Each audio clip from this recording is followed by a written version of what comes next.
and aloha, Writing 2 students. Welcome to our YouTube channel, and welcome again to kind of an update with what's happening in our remote learning atmosphere. Right now, you're working on reading the first couple of chapters from Clive Barker's The Hellbound Heart. This novella deals with themes of duality, of light meeting dark, pleasure balanced by pain. In addition to reading a short excerpt from this novella, you're also finding a way and watching Clive Barker's Hellraiser, the film from which The Hellbound Heart was made. In addition to those two materials, you're also reading in part or parcel Barker's script of Hellraiser. You'll find in the cadence and manner of the screenplay by Clive Barker that there is a lot of description in his screenplay writing. This genre of screenplay in which you're beginning to write in has such an open container to be malleable. There's not really like one set standard in the realm of this class that your screenplay has to be or do. You'll find that in Barker's work, there is much sensory detail and just beautiful description, novel-like description of scene and place.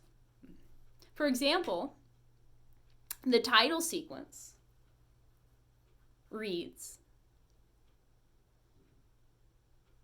"In darkness, a blood-curdling cacophony. The squeal of unoiled winches, the rasp of hooks and razors, and worse, the howl of tormented souls. Above this din, one particular victim yells for mercy, a mixture of tears and roars of rage. By degrees, his incoherent pleas are drowned out by the surrounding tumult, until, without warning, his voice pierces the confusion afresh, this time reduced to naked scream. And with the sound, an image. A house, number 55. Lodovico Street, an old 3-story late Victorian house with gaunt trees lining its overgrown garden. Its curtains are drawn. There's newspaper over its top window. The titles begin to run as we approach the house down the driveway. We move inside to the hallway. The cries are louder now. In the title sequence of Barker's screenplay, there's this deep setting of atmosphere in a way in which the intended audience, the reader, can truly create this picture in their mind for the sensory details used. As we continue to work within the genre of screenplay, and as you move towards writing your own, you might find that that kind of descriptive language works really well and you like it and you like writing like that. And so I would encourage you to develop your writerly style akin to Barker's writing. If you find that that's the way that it presents itself. You might instead find that as we begin to explore William Peter Blatty's The Exorcist, again, from novel to film, that William Peter Blatty's style of writing, because he wrote the screenplay for the film as well, just like Clive Barker wrote the screenplay for his film. Though The Exorcist has a different director, it's the same author and screenplay writer. So you might find that William Peter Blatty's style of writing screenplay is more akin to what your own is. In the novel, From Book to Film by William Peter Blatty, the novel The Exorcist from Book to Film, the author of The Exorcist discusses like the process of what it is to write a screenplay and then have this screenplay for him move into film. And keeping in mind, this writer gave his screenplay to a director. Clive Barker took his screenplay and he directed his film from his screenplay. If you happen to have watched the interview with Clive Barker that I attached to your recent Google Classroom email, you can see, I think, what a unique character Clive Barker is. What a unique man he is. Unique artist. So now I'm going to do a little reading from this Book to Film, in which William Peter Blatty gives context for how he decided to structure his screenplay. Right? So in this reading, it's already understood that the author of The Exorcist, William Peter Blatty, already wrote the book. Now, moving towards screenplay writing, just as Clive Barker balances themes of duality in his writing, William Peter Blatty was faced with the same challenge. What larger themes does this novel about a possessed child, moving now to screenplay, which is a different genre than novel writing, what kind of themes are being expressed?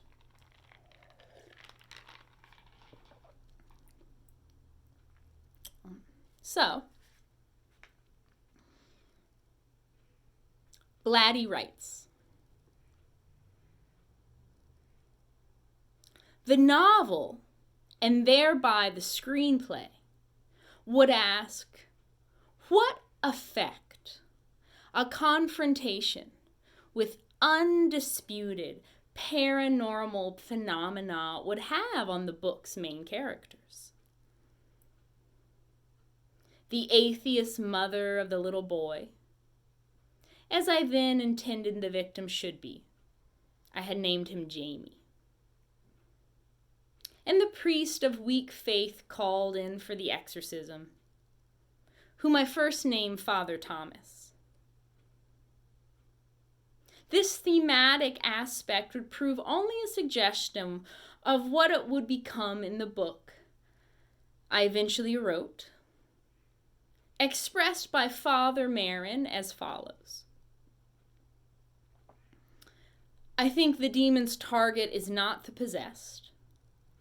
It is us, the observers.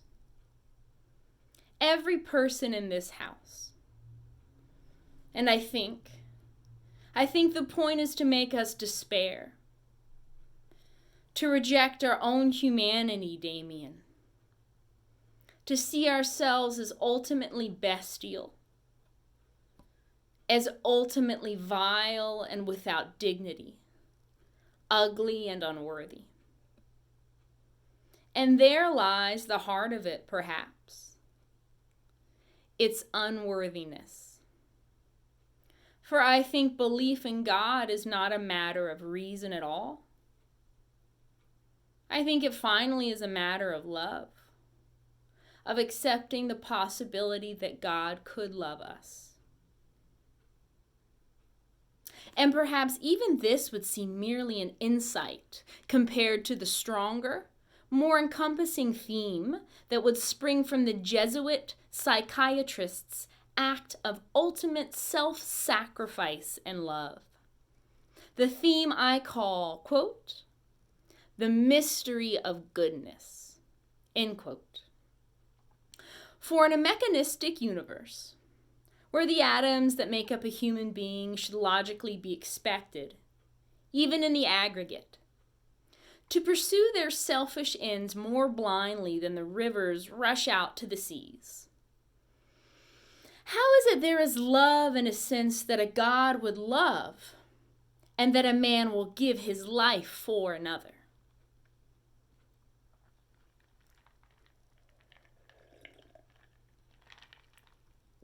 Because it is true and embedded in reality.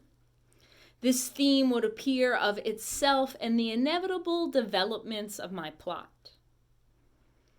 That plot which at the time of my letter to Joff was a beast as mythical as the unicorn and an even bigger pain in the ass. And so I, quote, vamped, end quote, as we mental swindlers often say. And then a murder predicted long ago before by my subconscious when I scribbled that note about a, quote, detective, end quote, indeed did appear to me. The killer is a boy. The mother knows this, and eventually the arrest of her son. I wrote to my book editor, quote, the mother seeks psychiatric help to establish the boy was deranged at the time of the murder. The effort proves unpromising. She then seizes upon the device of calling in the psychologically intimidating forces of the Catholic Church in an effort to prove, although she doesn't believe it for a moment, that her son is, quote, possessed. That it was not Jamie, but an alien entity inhabiting his body who committed the murder. She resorts to the church and requests an exorcism. And soon it is arranged for a priest to examine the boy. She grasps at the desperate and bizarre hope that if the exorcist concludes that the boy is possessed, and is able to restore him to a measure of normalcy, she will have a powerful psychological and emotional argument for securing both the release of the boy and the equally important release from humiliation and degradation. The exorcist selected for the task is, by the one coincidence permitted us, the priest who has lost his faith. Ultimately, the boy is exorcised, although his fate at the hands of the law is not the concerns of this novel. Our concern is the exorcist. Has his faith been restored by this incredible encounter? Yes, but not by the exorcism itself. For finally, the exorcist is still not sure what really happened. What restores, no, what reaffirms his faith is simple human love, which is surely the fact of God made visible. End quote. Blatty continues to write, virtually none of this plot survived. Nor did my notion that, quote, the alien entity possessing the boy should be a woman who claims to have lived in some remote period of history, possibly Judea in the time of Christ, and who attacks the exorcist psychologically by claiming an acquaintance with Christ, then proceeding to describe him in demythologizing, disillusioning terms. My letter to my editor ended the way it had begun, with a truly dazzling display of whorishness, which summoned up the powers of rhetoric and logic required in 8 years of Jesuit education, and shamelessly invested them in a theorem providing that the book would sell millions of copies and that Bantam Press should support me for a year.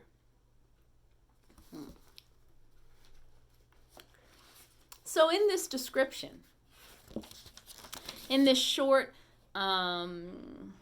front matter describing what it was like for the author of The Exorcist to shop his book around to different publishing companies and the way the book and thereby the screenplay needed to be adapted, we understand that this screenplay was written with intentionality. It was written with an intentionality to bring a focus on the exorcist, the priest who had lost his faith, as well as focus on how interaction with a demonoid phenomena, some type of extraterrestrial phenomena, with other characters, the mother, the household servants, the other priests, how that meeting would affect the behaviors of the characters.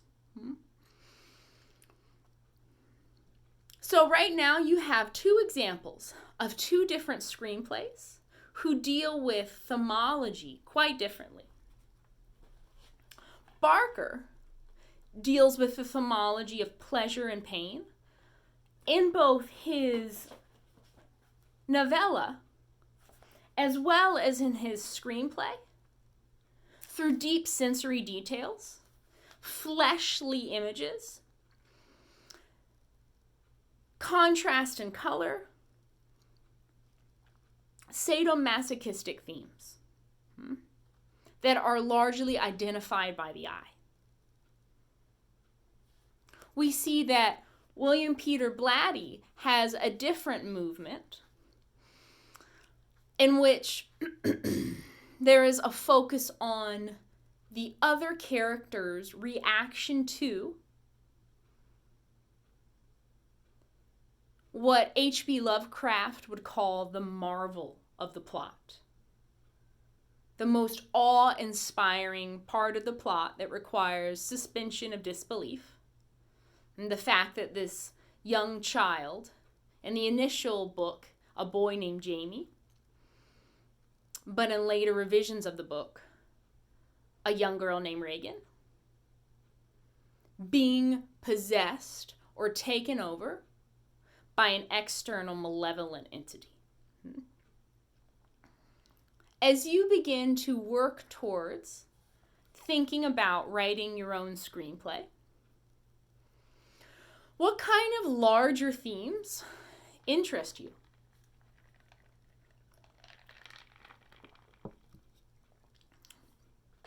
And the example screenplay that I have written that is posted on Google Classroom under the assignment, you'll see I take a similar gesture, I think, as Blatty, less so Barker, though I wrote it in form in a way very similar to Clive Barker's writing of his screenplay.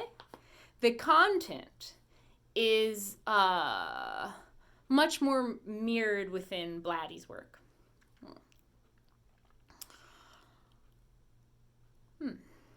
What themes matter to you? What do you think is interesting? The only container for your screenplay is it must be within the genre of horror or horror gothic writing. That's a pretty broad genre, a pretty big sweep.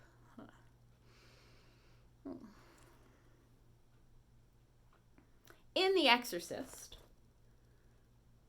from novel to film, I just read a short passage describing ways in which the author has changed and shaped his book as he was shopping his book to a book agent.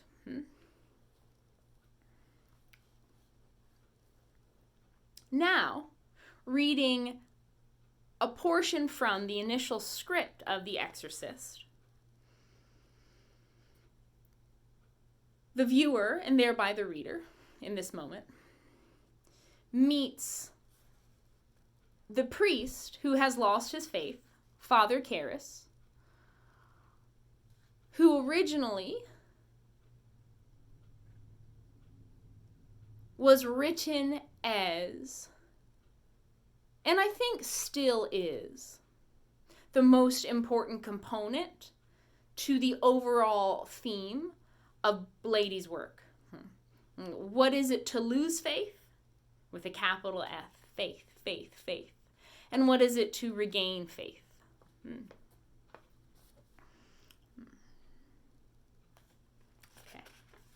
The script reads,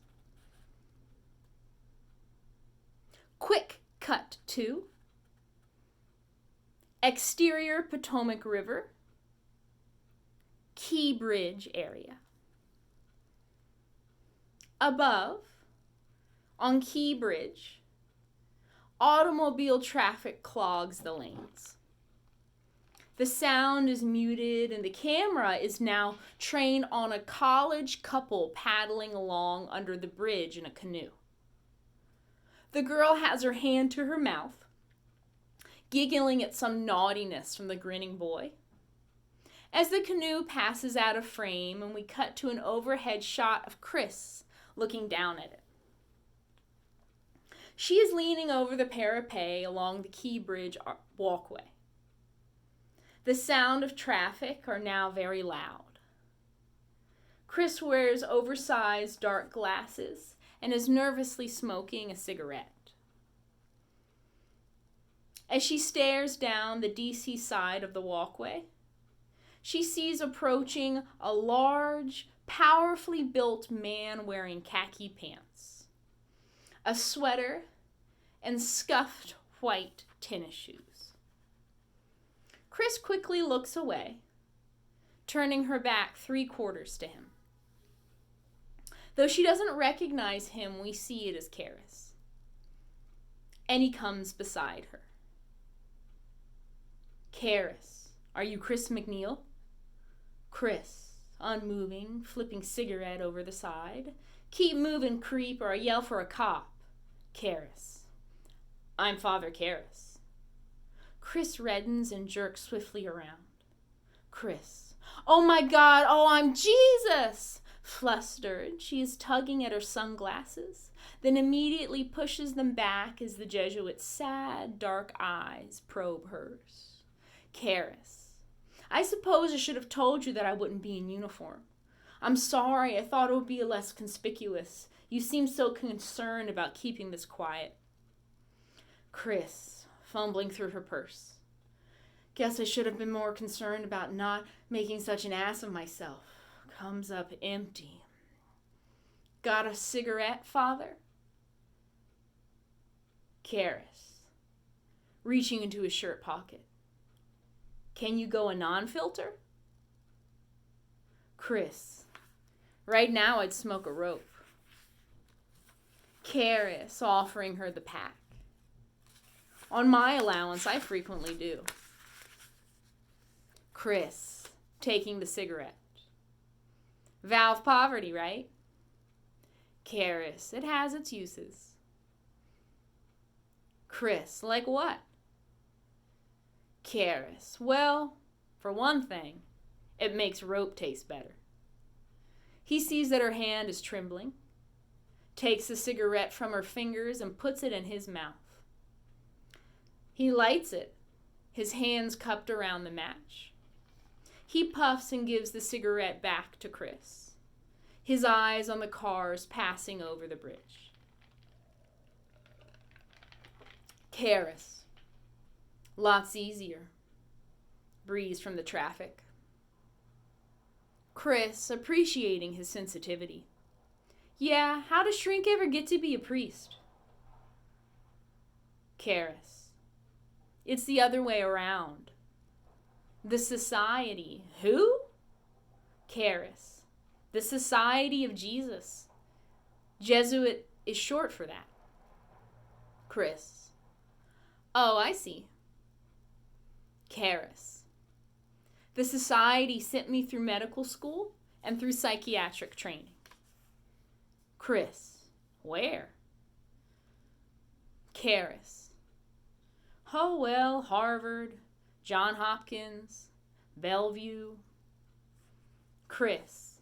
Not bad, not bad. Karis. With a slight edge.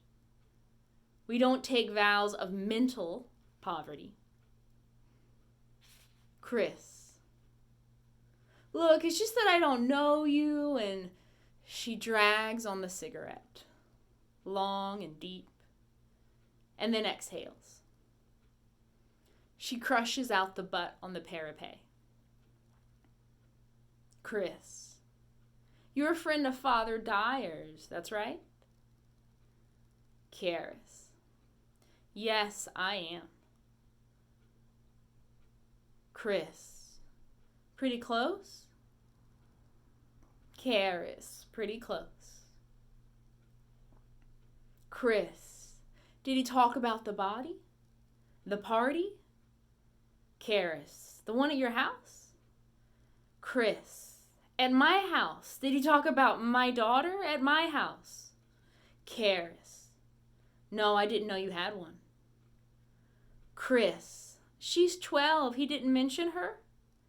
Karis. No. Chris. He didn't tell you what she did? Karis. He never mentioned her. Chris. Priests keep a pretty tight mouth then. That right? Look, I mean, like, confession. You're not allowed to talk about it, right? Karis. Yeah, that's right. Chris. And outside of confession? I mean, what if her hands are agitated, fluttering? I'm curious. I know. No, I'd really like to know. I mean, what if a person, let's say, was a criminal? Like maybe a murderer or something. You know? If he came to you for help, would you have to turn him in? Karis. If he came to me for spiritual help, I'd say no. No, I wouldn't. But I'd try to persuade him to turn himself in. Chris. And how do you go about getting an exorcism? Karis. Beg pardon? Chris. If a person's possessed by some kind of demon, how do you know about getting an exorcism? Karis. Well, first you'd have to put him in a time machine and get him back to the 16th century. Chris. What do you mean by that? I didn't get you. Karis. Well, it just doesn't happen anymore. Chris. Since when? Karis. Since we learned about mental illness, about paranoia and dual personality. Many educated Catholics don't believe in the devil anymore, Miss McNeil. And as far as possession is concerned, since the day I joined the Jesuits, I've never met a priest who's ever in his life performed an exorcism. Not one. Chris. With bitter disappointment. Are you really a priest? Or from central casting? I mean, what about all those stories in the Bible about Christ and him driving out demons? Karis. Look, if Christ had said those people were supposedly possessed or schizophrenics, which doubtless they would probably have crucified him 3 years earlier. Chris. Oh, really? A shaking hand to her sunglasses. Well, it happens, Father Karis. that someone close to me is probably possessed. She needs an exorcism. Will you do it? Chris has slipped off the glasses and Karis winces at the redness, at the desperate pleading in her haggard eyes.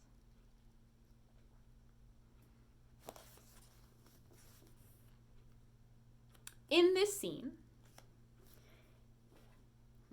in which the mother of the possessed child meets the primary framework of the film and the story, this priest who has lost his faith, there is so much dialogue.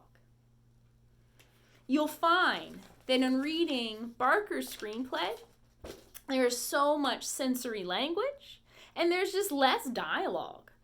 There's still lots of dialogue, but there's way less dialogue than in The Exorcist. Like what I read just there was mostly dialogue. For your writing journal today, writing journal number 3.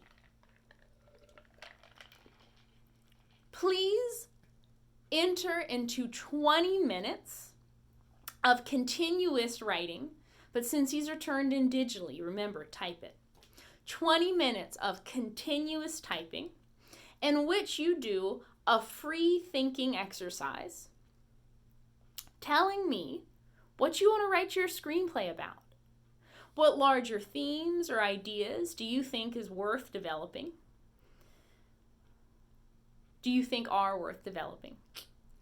If you were to make this screenplay into a film, like what kind of film would you want to see?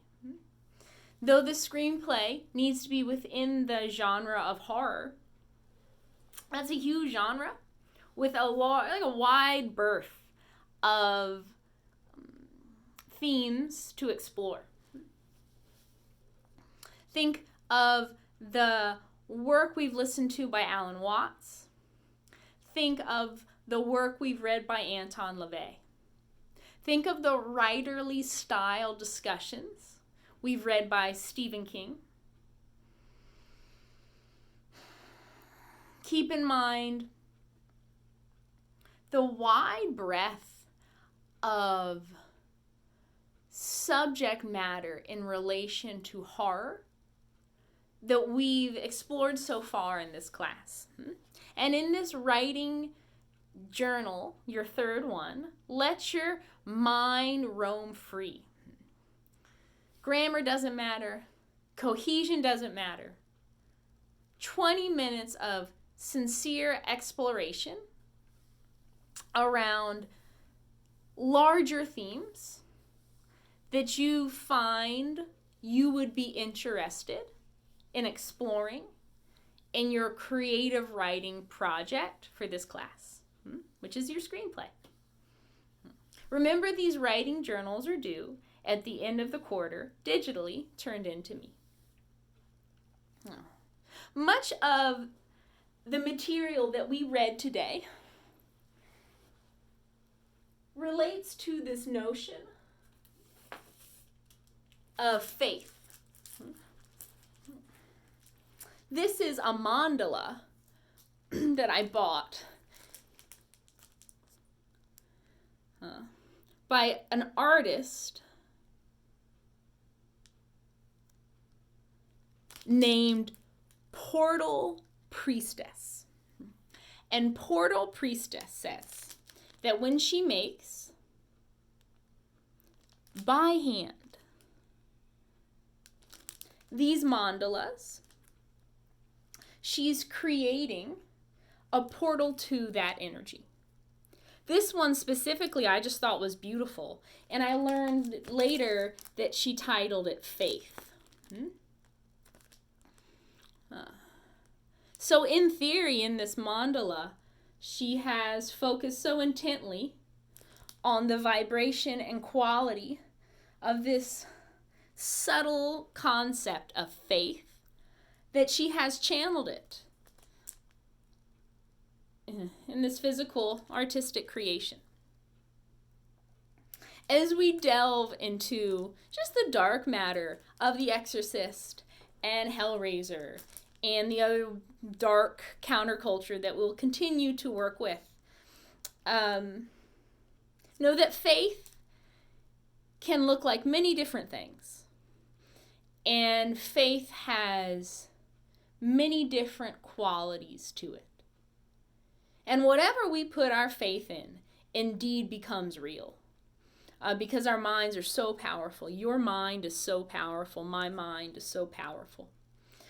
So make certain that you are narrating your own life story in a way that empowers you, and that you're putting faith in places that serve you. And only you know what those are. I look forward to seeing you guys digitally in some way soon. I hope that you have a wonderful rest of your day. Thanks for listening and staying tuned to this video. And I'll see you later. Aloha.